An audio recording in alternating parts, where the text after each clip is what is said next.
इसी तरह हमारे पास PHP अरे ऑपरेटर्स हैं। The PHP array operators are used to compare arrays. तो अगर आप अरेज की वैल्यूज को कंपेयर करना चाहते हैं या अरेज को कंपेयर करना चाहते हैं तो उसके लिए हमारे पास कुछ ऑपरेटर्स अवेलेबल हैं। तो एक हमारे पास प्लस का ऑपरेटर है। तो अरेज के साथ अगर आप प्लस का ऑपरेटर यूज करेंगे तो इसको यूनियन कहते हैं। मीन्स कि अगर आपके पास एक अरे है $x और दूसरा अरे है $y, और इन दोनों को अगर आप यूनियन करना चाहते हैं, मीन्स के दोनों को कंबाइन करना चाहते हैं, तो आप ये वाला ऑपरेटर यूज कर सकते हैं। इसी तरह अगर आप इक्वालिटी इनकी चेक करना चाहते हैं, it returns true if $x and $y have the same की या वैल्यू पेयर्स। तो अगर आपके पास दो अरेज हैं और इन दोनों की आप इक्वालिटी चेक करना चाहते हैं, इक्वालिटी से क्या मुराद है कि अगर $x के अंदर भी वही सेम वैल्यूज हों और $y के अंदर भी वही सेम वैल्यूज हों, तो ये इसके ऊपर अगर आप इक्वालिटी चेक लगाएंगे तो ये आपको ट्रू रिटर्न करेगा अगर दोनों अरेज की वैल्यूज जो हैं वो सेम है। और इसी तरह जो आइडेंटिटी ऑपरेटर है, 3 दफा इक्वल साइंस, इसमें क्या होगा, it returns true if $x and $y have the same key value pairs in the same order and of the same types. तो इसमें तीन चीजें चेक होती हैं, एक उनकी वैल्यूज भी, की वैल्यू पेयर्स भी सेम हो और सेम ऑर्डर के अंदर हों, और उनकी जो टाइप्स हैं, डेटा टाइप्स हैं, वो भी सेम हो, तो ये आपको ट्रू रिटर्न करेगा। Not equal to inequality operator होता है और it returns true if $x is not equal to $y। Means के $x की जो $x अरे है वो अगर इक्वल ना हो $y अरे के, तो ये आपको ट्रू रिटर्न करेगा।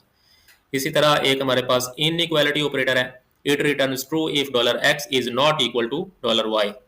इसी तरह नॉन आइडेंटिटी ऑपरेटर है, तो ये क्या करता है, it returns true if $x is not identical to $y। Identical क्या होता है कि अगर उनकी वैल्यूज भी सेम हो और उनकी डेटा टाइप्स भी सेम हो, तो उसको हम कहते हैं आइडेंटिकल। और नॉट आइडेंटिकल क्या होता है कि उनकी जो या तो वैल्यूज डिफरेंट हो या उनकी डेटा टाइप्स जो हैं वो डिफरेंट हो, तो वो नॉट आइडेंटिकल होंगे। तो इसके एक एग्जांपल ले लेते हैं। सबसे पहले हम एक अरे डिफाइन करते हैं, R1 इज इक्वल्स टू अरे, और यहाँ पे हम की वैल्यू पेयर के साथ अरे डिफाइन करेंगे। मीन्स कि हम इसकी की भी डिफाइन करेंगे। लेट्स से हमारे पास फर्स्ट वैल्यू है, उसकी की है A और इसकी वैल्यू है फर्स्ट, और दूसरी हमारे पास की है B और इसकी वैल्यू है सेकंड। और इसी तरह ये की वैल्यूज पेयर्स क्या होते हैं और इनको अरे के अंदर किस तरह से यूज़ करते हैं, इसकी तफसीलात को हम बाद वाली किसी वीडियो के अंदर डिस्कस करेंगे। तो अभी एक और हम अरे डिफाइन करते हैं R2, और उसको भी हम एक वैल्यू दे देते हैं। लेट्स से इसकी की है C और इसकी वैल्यू है थर्ड एंड सेमीकोलन। और अब हम इन दोनों अरेज को यूनियन करना चाहते हैं, तो उसके लिए हम और उसको प्रिंट भी करवाना चाहते हैं, तो हम var अंडरस्कोर डम्प, और यहाँ पे हम सबसे पहले $R1 और यूनियन के लिए हमारे पास ऑपरेटर है प्लस और $R2। तो अब ये क्या करेगा, ये दोनों अरेज को का यूनियन बना के तो उसको आउटपुट कर देगा।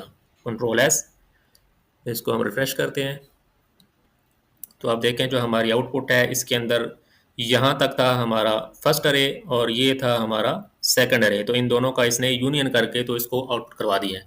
और अरेज को या वेरिएबल्स को ह्यूमन रीडेबल फॉर्म के अंदर आउटपुट करने के लिए हमारे पास एक और भी मेथड होता है, उसको हम कहते हैं प्रिंट अंडरस्कोर आर। तो ये क्या करता है, this method it prints human readable information about a variable. तो ये किसी भी वेरिएबल को ह्यूमन रीडेबल इंफॉर्मेशन के तौर पे डिस्प्ले करवा देता है। तो यहाँ पे भी हम इसको टेस्ट कर सकते हैं। लेट्स से $R1 इसका यूनियन है $R2 के साथ, तो सेमीकोलन कंट्रोल S। अगर हम इसको रिफ्रेश करें तो ये किस तरह से हमें आउटपुट करेगा। अब देखें इसने हमें एक अरे बना दिया है जिसके अंदर यहाँ तक है हमारा फर्स्ट अरे और ये हमारा सेकंड अरे है। तो ये मेथड भी आप आउटपुट करवाने के लिए यूज़ कर सकते हैं। इस तरह आप इन मुख्तलिफ जो अरे के ऑपरेटर्स हैं इनको भी आप टेस्ट कर सकते हैं। इसके अलावा लास्ट में हमारे पास हैं PHP conditional assignment operators. The PHP conditional assignment operators are used to set a value depending on conditions। तो सबसे पहले हमारे पास एक टर्नरी ऑपरेटर है, तो ये क्या करता है कि it returns the value of $x। अगर आप इसको इस तरह से लिखें, $x is equals to expression 1 question mark expression 2 colon expression 3। तो ये क्या करेगा, सबसे पहले एक्सप्रेशन 1 की वैल्यू को कैलकुलेट करेगा। अगर ये ट्रू आए इसका रिजल्ट, तो ये आपको ये वाली वैल्यू आउटपुट करवाता है एक्सप्रेशन 2। और अगर इस एक्सप्रेशन की वैल्यू फॉल्स आए तो ये आपको एक्सप्रेशन 3 के अंदर जो वैल्यू होगी ये आपको रिटर्न कर देगा। तो it return the value of dollar x, क्योंकि ये हमने इसको साइन किया हुआ है तो इसकी वैल्यू को रिटर्न करेगा। लेकिन the value of dollar x is expression 2 if expression 1 is equals to true. तो अगर एक्सप्रेशन 1 ट्रू होगा तो इस डॉलर एक्स की वैल्यू हो जाएगी expression 2। The value of $x is expression 3 if expression 1 is equals to false। तो expression 1 अगर false हो जाएगा तो इस $x की वैल्यू हो जाएगी expression 3। तो इसके एक एग्जांपल ले लेते हैं हम। अभी सबसे पहले हम दो नंबर ले लेते हैं, नंबर डिफाइन कर लेते हैं। हमारे पास लेट्स से हम एक वेरिएबल डिफाइन करते हैं dollar s is equals to 10। एक और नंबर वेरिएबल हम ले लेते हैं dollar u is equals to 15 और हम इनकी वैल्यूज़ को कंपेयर करते हैं टर्नरी ऑपरेटर के थ्रू। तो हम इसको एको करवाते हैं, बल्कि हम एक और वेरिएबल डिफाइन करते हैं dollar v is equals to. तो सबसे पहले हम एक्सप्रेशन लिखेंगे जिसको हमने कैलकुलेट करना है। तो लेट्स से हमारा एक्सप्रेशन है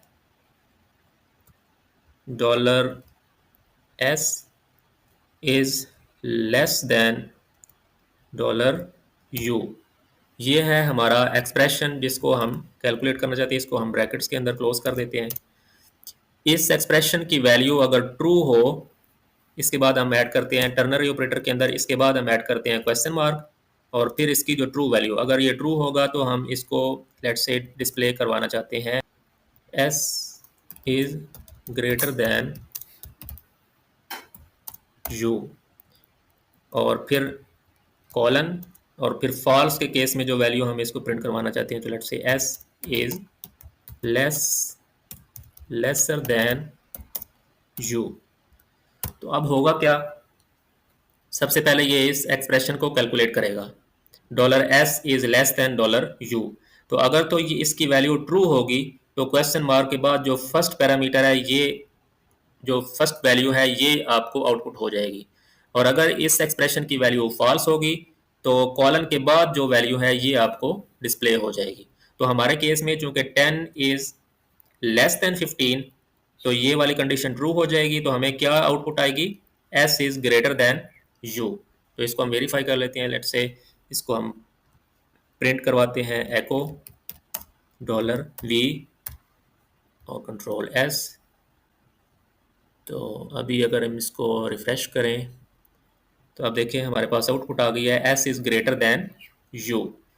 और अगर हम इसको चेंज कर दें, इस तरह से कर दें, तो अब चूंकि ये वाली कंडीशन हो जाएगी फॉल्स, तो हमें जो आउटपुट आएगी वो होगी s is lesser than u। इसको हम चेक कर लेते हैं कंट्रोल s। अब अगर इसको हम रिफ्रेश करें तो अब देखें इसकी आउटपुट आ गई है s is lesser than u। तो इस तरह से आप टर्नरी ऑपरेटर को इस्तेमाल कर सकते हैं। तो एक हमारे पास ऑपरेटर है नल कोएलेसिंग। तो इसका ये ऑपरेटर होता है, दो दफ़ा हम क्वेश्चन मार्क ऐड करते हैं। ये क्या करता है, अगर हम इसको इस तरह से डिफाइन करें तो it returns the value of dollar x. The value of dollar x is expression 1 if dollar expression 1 exists and is not null. तो अगर डॉलर एक्सप्रेशन अगर एक्सप्रेशन 1 एग्जिस्ट करता हो, मीन्स कि वो डिफाइंड हो, और दूसरी कंडीशन ये है कि वो नल ना हो, तो उस केस में डॉलर एक्स की वैल्यू हो जाएगी expression 1। If expression 1 does not exist और is null, the value of dollar x is expression 2। तो अगर ये वाला जो एक्सप्रेशन 1 है ये या डिफाइंड ना हो या इसकी वैल्यू नल हो, तो उस केस में ये वाली वैल्यू जो है ये इसको असाइन हो जाएगी। तो इसकी एक एग्जांपल ले लेते हैं। लेट्स से हमारे पास एक वेरिएबल है डॉलर एल और इसकी वैल्यू हमने दी हुई है वैल्यू इज डिफाइंड। कोई भी वैल्यू आपने इस वेरिएबल को असाइन की हुई है। और अभी हम एक और वेरिएबल लेते हैं, let's say $m is equals to, तो इस पे अगर हम नल कोएलेसिंग ऑपरेटर अप्लाई करें तो वो किस तरह से होगा, $L, फिर 2 दफ़ा क्वेश्चन मार्क, और फिर जो आपने वैल्यू इसको आउटपुट करवानी है। तो अगर तो इसकी वैल्यू डिफाइंड है तो उस केस में $m की वैल्यू आ जाएगी $L, और अगर इसकी वैल्यू डिफाइंड ना हो या नल हो तो उस केस में जो हम क्वेश्चन डबल क्वेश्चन मार्क के बाद जो वैल्यू लिखेंगे वो वाली वैल्यू इसको असाइन हो जाएगी। तो लेट्स से हम यहाँ पे लिख देते हैं L इज नॉट डिफाइंड। ठीक है, तो अब चूंकि हमने $L की वैल्यू को असाइन किया हुआ है, मींस कि इसकी वैल्यू एग्जिस्ट करती है, तो अब $M की वैल्यू क्या हो जाएगी, वैल्यू इज डिफाइंड। तो इसको हम टेस्ट कर लेते हैं, जैसे एको $M, तो यहाँ पे कंट्रोल S, इसको हम रिफ्रेश करते हैं, तो अभी देखें इसने आउटपुट कर दिया वैल्यू इज डिफाइंड। तो अब हम इसको टेस्ट करते हैं कि हम अपने वेरिएबल को कमेंट कर देते हैं, $L को हम कमेंट कर देते हैं। अब क्या है कि $L की वैल्यू हमने कमेंट कर दी है, मींस कि अब ये $L जो वेरिएबल है ये एग्जिस्ट नहीं करता, इसकी कोई वैल्यू असाइन नहीं है। तो अब इस केस में ये वाली वैल्यू हमें आउटपुट होनी चाहिए, क्योंकि $L जो है ये अब एग्जिस्ट नहीं करता। तो इसको हम टेस्ट कर लेते हैं, कंट्रोल S, और इसको अगर हम रिफ्रेश करें तो आप देखें इसने आउटपुट कर दिया L इज नॉट डिफाइंड। तो इस तरह से ये ऑपरेटर वर्क करता है।